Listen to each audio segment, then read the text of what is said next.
global emissions. You don't right know, now. do you? You don't know, do you? You can do the math. We need to. You don't know, do you, Mr. Secretary? So we're 13% of If global you know, emissions. why won't If you we tell went- me? If we went to zero, that would be 13%. You of the don't know, solution. do you? You just want us to spend $50 trillion. Senator Kennedy. Thank you, Madam Chair. Mr. Secretary, thanks for being here. I want to tap your expertise for a moment. Give me your best estimate, just an estimate, I know, of how soon you think the United States of America will be carbon neutral. So I think, according to the climate scientists around the world, and certainly the cutting-edge scientists that we need to rely on here in the U.S., we've got to get carbon neutral by 2050, and I'm very comfortable with that target, and I think that's the appropriate target. By 2050. Which is only 27 years. That is not a long time away. And how much will that cost? So the cost that I focus on even more is all the costs No, that the are going total to happen cost. if we don't get our act How much will it together. cost to get us carbon neutral? It's going to cost trillions of dollars, and it'll cost tens of trillions of dollars if we don't get our act together. How many trillions?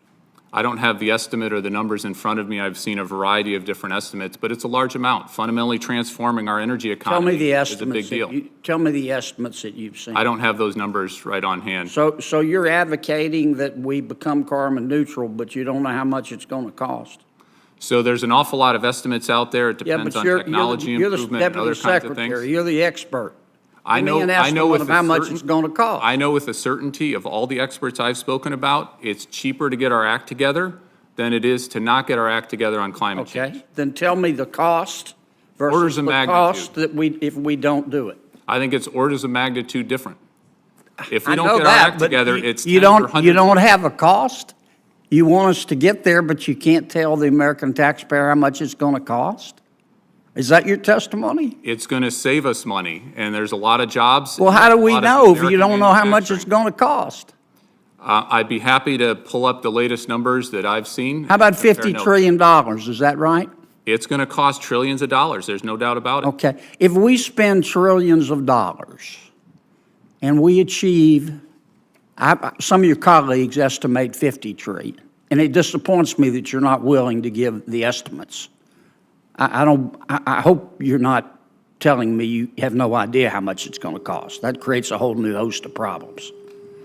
But if it costs $50 trillion, as some of your colleagues have testified, to become carbon neutral by 2050, and I'm all for carbon neutrality, by the way, how much is that going to lower world temperatures?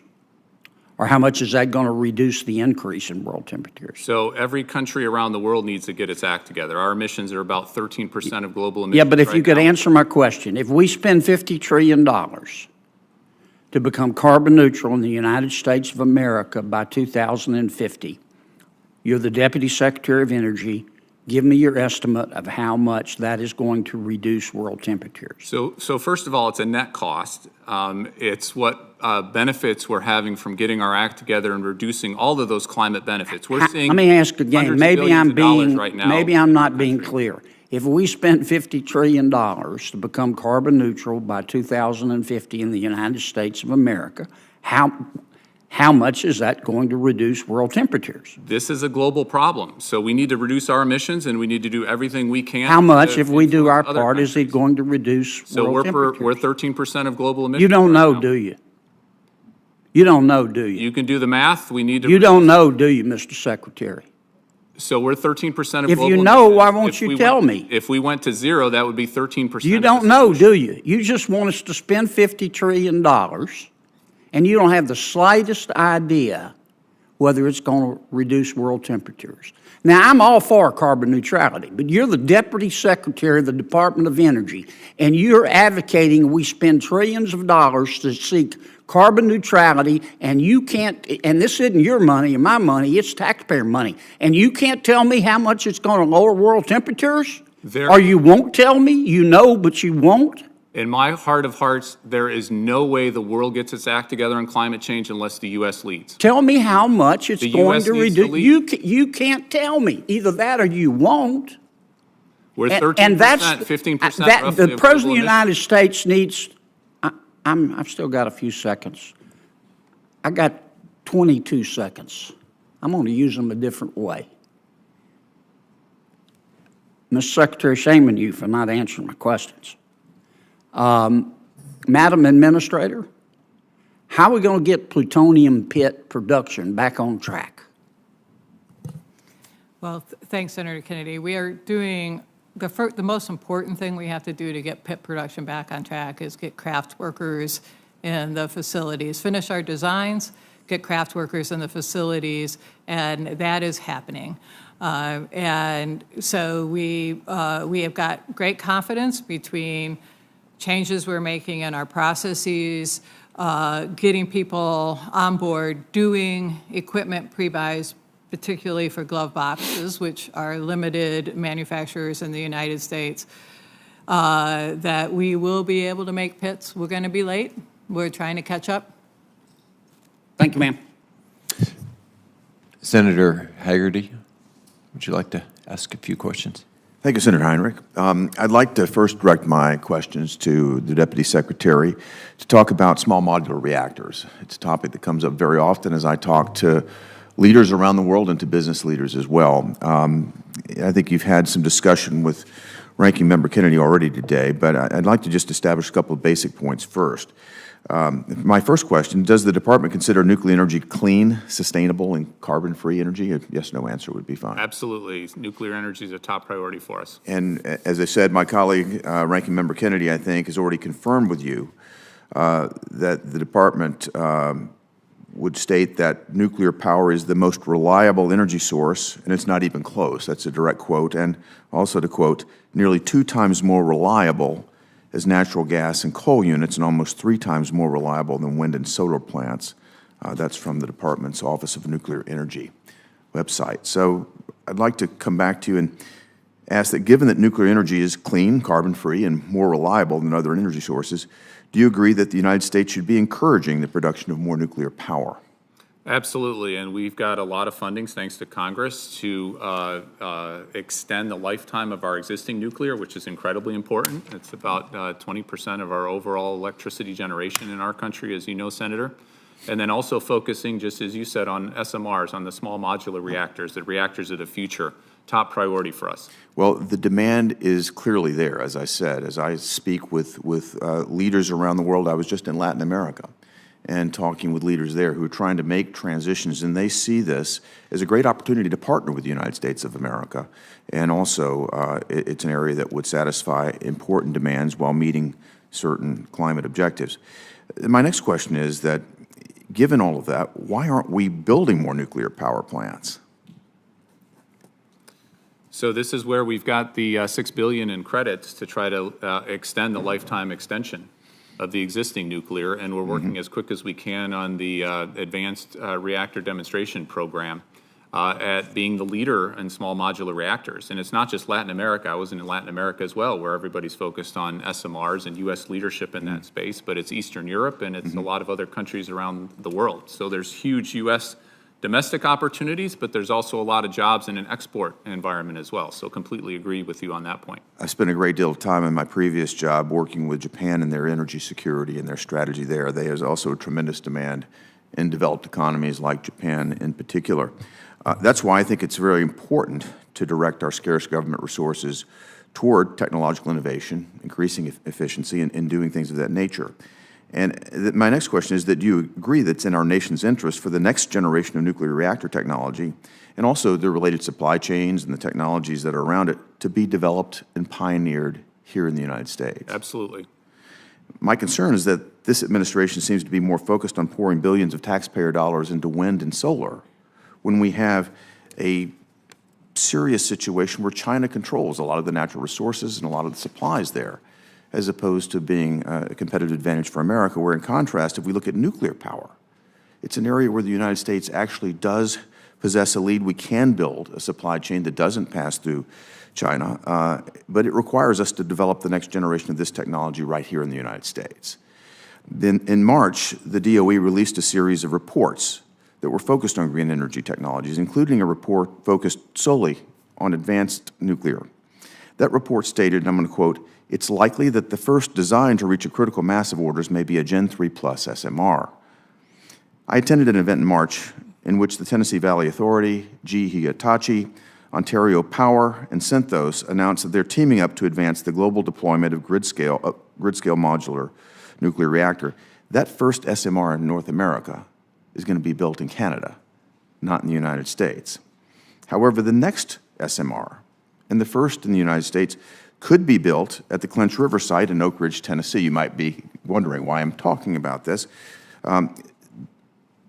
That site in Oak Ridge, that site has an early site permit for SMR that the Nuclear Regulatory Commission has already issued.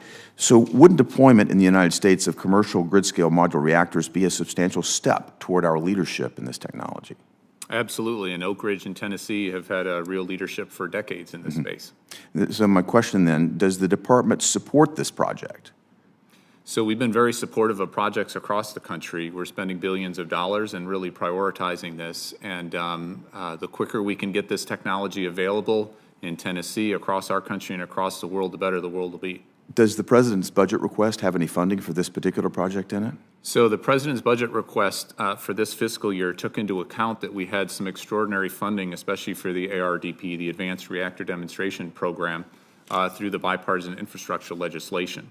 So because there was a significant amount of funding there, we made thoughtful choices and thoughtful decisions to make sure that we had a balanced portfolio across all of our... In fact, there's zero funding right now. And what I want to do is encourage you to accelerate this because the market opportunity is before us. Thank you. Thank you, Mr. Chairman. Senator Murkowski. Thank you, Mr. Chairman. And I appreciate the questions from my colleague. Know that I think that this is an area where we can and we should be leading. There is no reason why we should not. So I'm with you in supporting your urging to the agency, to the department, to advance. I want to talk not about nuclear, but something that I think doesn't get enough attention, and that is the potential for geothermal. We've got great resources, certainly in my state, but we have them in other parts of the country as well. Over the past couple months, the department issued 2 critical studies, one related to geothermal, and one was the National Transmission Needs Study for 2023. I think both of these studies, very important, very timely, but 2 very glaring omissions. They were national studies, but they somehow or other forgot 2 states. I just don't understand it. Actually, I find it inexcusable and astonishing that Hawaii and Alaska would not be included, particularly in a study for geothermal. When you're thinking about geothermal heat and volcanoes, what do you think of? You think of Hawaii, you think of Alaska. And so it was remarkable. We saw one briefing provided to Congress. The slide simply showed the resources in the lower 48, and there was a question mark over Alaska and over Hawaii. And in the GeoVision report, the department cites a couple reasons for the exclusion, and they said that the modeling was used primarily, the modeling that was used was primarily designed for the contiguous United States. Okay, I can kind of get that, but the fact of the matter is Hawaii and Alaska are never going to be part of the contiguous United States, and so if we're going to just completely keep them out of any future assessments, I think we would agree that that's not right, that's not reasonable. So I would ask you to commit to conducting a study of the geothermal resources that we have in Alaska and in Hawaii. Well, let me say this, Senator, and I'm not sure this is done that often in DC hearings, but we need to do better. Thank you. And I'm heading to Alaska in a few weeks, as you know, and looking forward to having whatever meetings you find helpful to make sure that I'm aware. Our secretary has been up there as well, visiting with you, and making sure that all of us throughout the department, not just our Arctic Energy Office and Aaron Whitney, who's our new leader of that office, but all of us at the department are doing what we should. On the transmission needs study, we have relied on existing modeling for that needs study. It's an interim, and now we're putting the final together, and Alaska will be part of that final need study, and we're working on that to make sure. We need to, frankly, work with you and work with others to make sure we have the modeling, we have the analysis either that we do or that others do so that we can make good resource decisions off on that front. But we're making improvements on the transmission needs study. Okay. And on the map issue, I spent a significant time yesterday and today with colleagues at our department. We need to do better on that front. I really appreciate you recognizing that Alaska is not going to be at a disadvantage when it comes to federal funding because we're not part of that transmission needs study. So I thank you for that commitment. I also thank you for committing that you can do better, and I appreciate the fact that you are coming to the state of Alaska. As you note, Secretary Granholm has had an opportunity to be up north, see one small geothermal community, if you will. We're certainly happy to include you in that site visit, but there's a lot more certainly that we can look to. The grid resilience issue and transmission needs study. The Matanuska Electric Association and our Alaska Energy Authority are working together on applications for funding for the grid resilience and the innovation program, the GRIP program. You're going to be getting a letter pretty soon from me and the other members of the delegation in support of these applications. But if Alaska was included in the transmission needs study, you would absolutely see that it is in desperate need of transmission upgrades, probably more so than any other region in the country.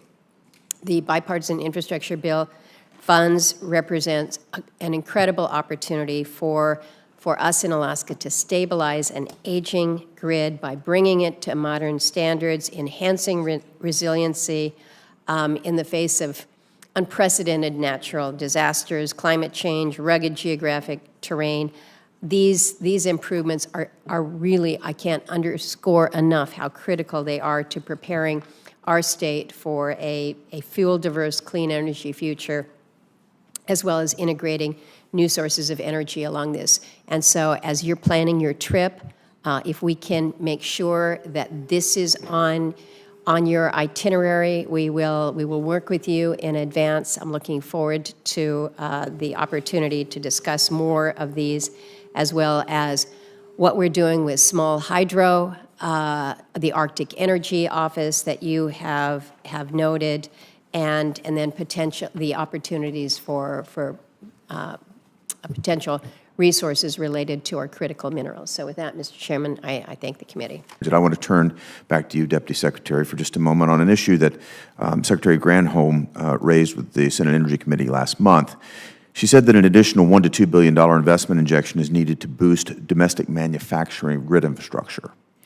Yet the President's budget only requests $75 million for the Office of Manufacturing and Energy Supply Chains that can be used to accelerate the production of domestic energy technologies, including, I'm going to quote, critical power grid infrastructure like transformers.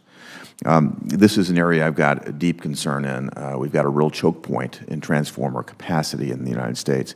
So my question is, why does the budget only request $75 million if the Secretary is indicating we need a lot more funding for this? Well, thank you, Senator, for raising this issue. This is a real challenge right now on transformers. And I've had several conversations, I'm sure you have, with utility executives and others in this business about just how critical the challenge is right now. We've got something called our Electricity Sector Coordinating Council made up of CEOs across the industry. We created a tiger team to explore this issue and try to make sure that we've got good analysis both on the challenge side and then what we need to do going forward. I know there's some funding, as you said, in the FY24 budget request. I will say I don't think that's enough. I think we need more.